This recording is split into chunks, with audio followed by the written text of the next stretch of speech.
ये ऐसा एयरपोर्ट बन रहा है, हर 2 मिनट में एक जहाज उड़ेगा, हर 2 मिनट में एक जहाज उड़ेगा। पहले सपा वालों ने नोएडा को अपनी लूट का एटीएम बना लिया था, लेकिन आज भाजपा सरकार में वही नोएडा यूपी के विकास का सशक्त इंजन बन रहा है। साथियों, जेवर का ये एयरपोर्ट डबल इंजन सरकार की कार्य संस्कृति भी, इस कार्य संस्कृति का भी बहुत अच्छा उदाहरण है। अब आप सोचिए, इस एयरपोर्ट को अटल बिहारी वाजपेयी जी की सरकार ने 2003 में ही फाइल में मंजूरी दे दी थी।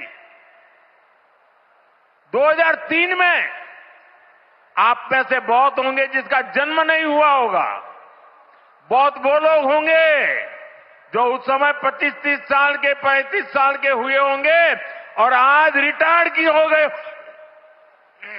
लेकिन एयरपोर्ट नहीं बना। लेकिन केंद्र में कांग्रेस और यहां की पहले की सरकारों ने सालों तक इस एयरपोर्ट की नींव तक नहीं पड़ने दी। 2004 से 2014 तक ये एयरपोर्ट फाइलों में ही दबा रहा। जब हमारी सरकार बनी तो यूपी में सपा की सरकार थी। शुरू के 2-3 सालों में सपा वालों ने इस पर काम नहीं होने दिया, लेकिन जैसे ही यहां भाजपा एनडीए की सरकार बनी, दिल्ली में भाजपा एनडीए की सरकार बनी, तो जेवर एयरपोर्ट की नींव भी पड़ी, निर्माण भी हुआ और अब ये शुरू भी हो गया है। साथियों, एयरपोर्ट के अलावा ये क्षेत्र देश के 2 बड़े फ्रेट कॉरिडोर का भी हब बन रहा है। ये फ्रेट कॉरिडोर मालगाड़ियों के लिए बिछाई गई स्पेशल पटरियां हैं। इससे उत्तर भारत की बंगाल और गुजरात के समंदर से कनेक्टिविटी बेहतर हो गई है और दादरी वो स्थान है जहां ये दोनों कॉरिडोर आपस में मिलते हैं। यानी यहां किसान जो उगाते हैं, यहां उद्योग जो कुछ बनाते हैं, वो जमीन से, हवाई मार्ग से दुनिया के कोने कोने तक तेजी से जा पाएगा। ऐसी मल्टी मॉडल कनेक्टिविटी के कारण यूपी दुनिया भर के निवेशकों के लिए बहुत बड़ा आकर्षण बन रहा है। अभी जो युद्ध चल रहा है, इससे पैदा हुए संकट का सामना कैसे करना है, इसके बारे में मैंने संसद में भी विस्तार से बताया है। मेरी कल देश के सभी मुख्यमंत्रियों से भी लंबी चर्चा हुई है और बड़ी सकारात्मक चर्चा हुई है। मैं आज आप सभी जनता जनार्दन से फिर कहूंगा, मैं देशवासियों से फिर से कहूंगा, हमें शांत मन से, धैर्य के साथ, एकजुटता के साथ, मिलजुल करके इस संकट का सामना करना है। ये पूरे विश्व में परेशानी पैदा करने वाला संकट है। हमें अपने देश की सबसे ज्यादा चिंता करना है। और यही हम भारतीयों की सबसे बड़ी ताकत है। मैं यूपी के, देश के सभी राजनीतिक दलों से भी आग्रहपूर्वक कहना चाहता हूं, विनंतीपूर्वक कहना चाहता हूं, इस प्रकार के संकट में ऐसी बातें करने से बचें जो देश के लिए नुकसानदायक है, जो भारतीयों के हक में है, जो भारत के हित में है, वही भारत सरकार की नीति और रणनीति है। राजनीति के लिए गलत बयानबाजी करने वाले राजनीतिक बहस में तो कुछ नंबर पा लेंगे, लेकिन देश को नुकसान पहुंचाने वाली हरकतों को देश की जनता कभी माफ नहीं करती। कोरोना के महासंकट के दौरान भी कुछ लोगों ने अफवाहें फैलाई, वैक्सीन को लेकर झूठ बोले ताकि सरकार का काम मुश्किल हो, देश को नुकसान हो। परिणाम क्या हुआ? जनता ने चुनावों के दौरान ऐसी राजनीति को नकार दिया, ठुकरा दिया। मुझे पूरा भरोसा है कि देश के सभी राजनीतिक दल भी इससे सबक सीखेंगे और देश के एकजुट प्रयासों को वो बल देंगे, ताकत देंगे। साथियों, जिस नोएडा को पहले अंधविश्वास के कारण अपने हाल पर छोड़ दिया गया था, कुर्सी जाने के डर से पहले के सत्ताधारी यहां आने से डरते थे। मुझे याद है यहां की सपा सरकार थी और मैंने नोएडा आने का कार्यक्रम बनाया तो मुख्यमंत्री इतने डरे हुए थे कि वो उस कार्यक्रम में नहीं आए और मुझे भी डराने की लोगों ने कोशिश की कि नोएडा मत जाओ मोदी जी, अभी अभी प्रधानमंत्री बने हो। मैंने कहा इस धरती का आशीर्वाद लेने जा रहा हूं जो मुझे लंबे अरसे तक सेवा करने का मौका देगा।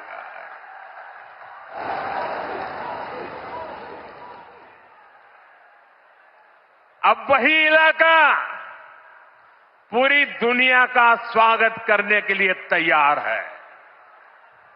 ये पूरा क्षेत्र आत्मनिर्भर भारत के संकल्प को सशक्त कर रहा है।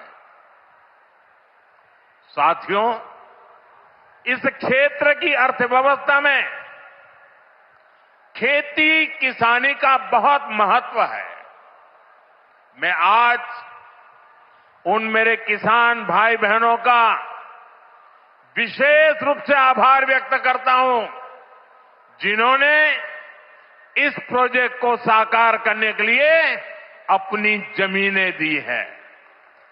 उन किसानों के लिए जोरदार तालियां बजाइए दोस्तों।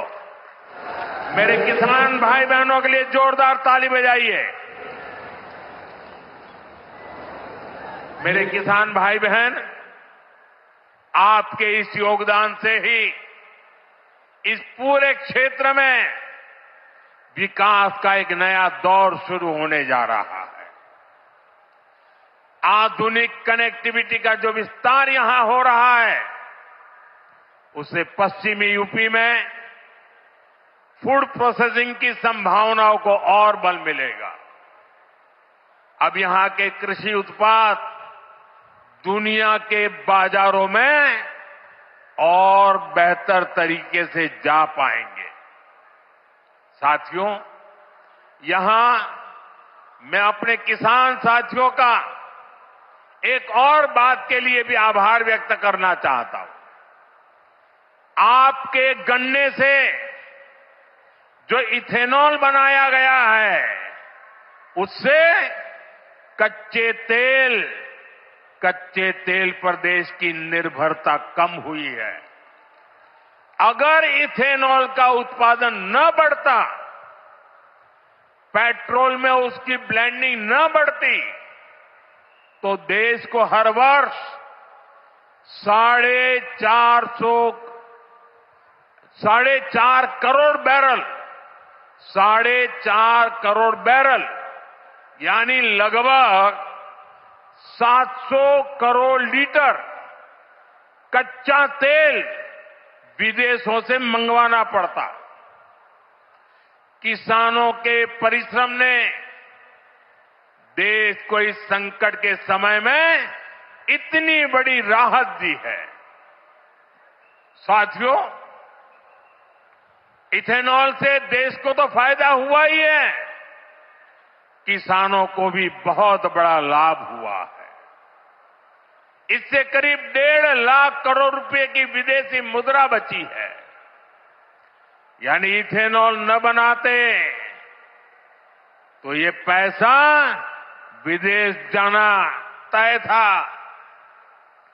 बीते वर्षों में इतना सारा पैसा देश के किसानों को मिला है, गन्ना किसानों को मिला है।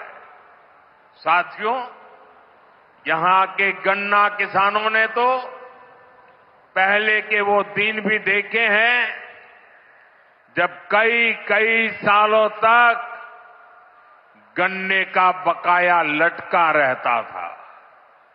लेकिन आज भाजपा की डबल इंजन सरकार के प्रयासों से गन्ना किसानों की स्थिति बेहतर हुई है। मैं देख रहा हूं आज जहां भी मेरी नजर पड़ रही है, सारे युवा मुझे नजर आ रहे हैं।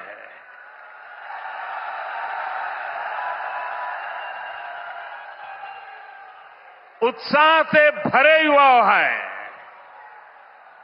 जोश से भरे हुए युवा है, क्योंकि इन युवाओं को पता है कि ये जो काम हो रहा है ना, ये नौजवानों का भविष्य को नई उड़ान देने वाला काम हो रहा है। आज हम विकसित यूपी, विकसित भारत अभियान का एक नया अध्याय शुरू कर रहे हैं। देश का सबसे बड़ा प्रदेश आज देश के सबसे अधिक इंटरनेशनल एयरपोर्ट्स वाले राज्यों में से एक हो गया है। और आज मेरे लिए गर्व और प्रसन्नता के 2 कारण हैं। एक तो ये है, इस एयरपोर्ट का शिलान्यास भी करने का सौभाग्य आप सबने मुझे दिया था और आप सबने इस एयरपोर्ट के उद्घाटन का सौभाग्य भी मुझे दिया। लेकिन मैंने उस सौभाग्य को आपके साथ बांट दिया और आपके हाथों से उद्घाटन करवा दिया। दूसरा, जिस उत्तर प्रदेश ने मुझे अपना प्रतिनिधि चुना, जिस उत्तर प्रदेश ने मुझे सांसद बनाया, उसकी पहचान के साथ, उस उत्तर प्रदेश की पहचान के साथ इस भव्य एयरपोर्ट का नाम भी जुड़ गया है। साथियों, नोएडा का ये एयरपोर्ट आगरा, मथुरा, अलीगढ़, गाजियाबाद, मेरठ, इटावा, बुलंदशहर, फरीदाबाद, इस पूरे क्षेत्र को बहुत बड़ा लाभ होने वाला है। हिंदुस्तान को और उत्तर प्रदेश को तो होना ही होना है।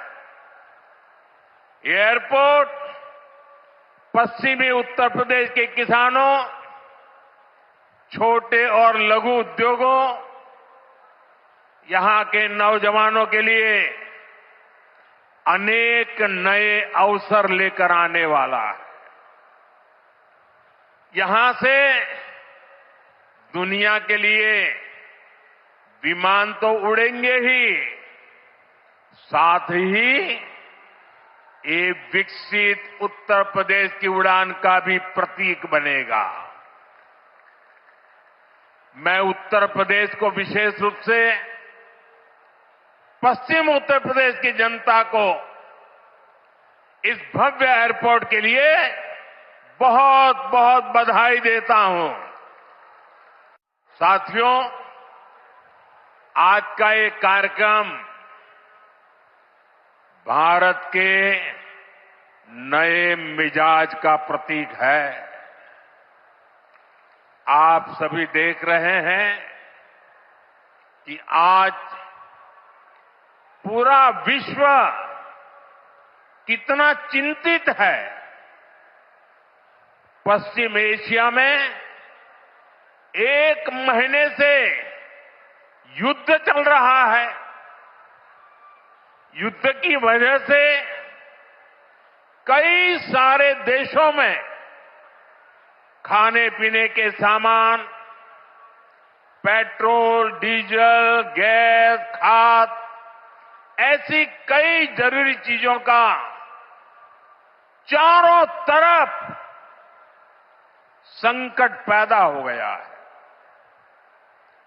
हर देश इस संकट का सामना करने के लिए कुछ न कुछ कोशिश कर रहा है, प्रयास कर रहा है।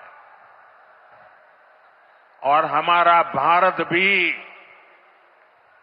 इस संकट का पूरी शक्ति से मुकाबला कर रहा है। देशवासियों की ताकत के भरोसे कर रहा है। भारत तो बहुत बड़ी मात्रा में कच्चा तेल और गैस, ये जहां युद्ध चल रहा है ना, इस युद्ध से प्रभावित इलाके से मंगाता है। इसलिए सरकार हर वो कदम उठा रही है जिससे सामान्य परिवारों पर, हमारे किसान भाई बहनों पर इस संकट का बोझ न पड़े। साथियों, संकट के इस समय में भी भारत ने अपने तेज विकास को निरंतर जारी रखा है। मैं सिर्फ पश्चिमी उत्तर प्रदेश की ही बात करूं तो पिछले कुछ सप्ताह में ही ये चौथा बड़ा प्रोजेक्ट है जिसका शिलान्यास या लोकार्पण हुआ है। इन कुछ ही सप्ताह में, इस दौरान नोएडा में बहुत बड़ी सेमी कंडक्टर फैक्ट्री का शिलान्यास हुआ। इसी कालखंड में देश की पहली दिल्ली मेरठ नमो भारत ट्रेन ने गति पकड़ी। इसी कालखंड में मेरठ मेट्रो का विस्तार किया गया और इतने कम समय में आज नोएडा इंटरनेशनल एयरपोर्ट का आप सबके हाथों से उद्घाटन भी हो गया। साथियों, ये सारे प्रोजेक्ट्स यूपी के विकास के लिए डबल इंजन सरकार के प्रयासों का शानदार उदाहरण है। सेमीकंडक्टर फैक्ट्री भारत को टेक्नोलॉजी में आत्मनिर्भर बना रही है। मेरठ मेट्रो और नमो भारत रेल तेज और स्मार्ट कनेक्टिविटी दे रही है। और ये हमारा जेवर एयरपोर्ट पूरे उत्तर भारत को दुनिया से जोड़ रहा है।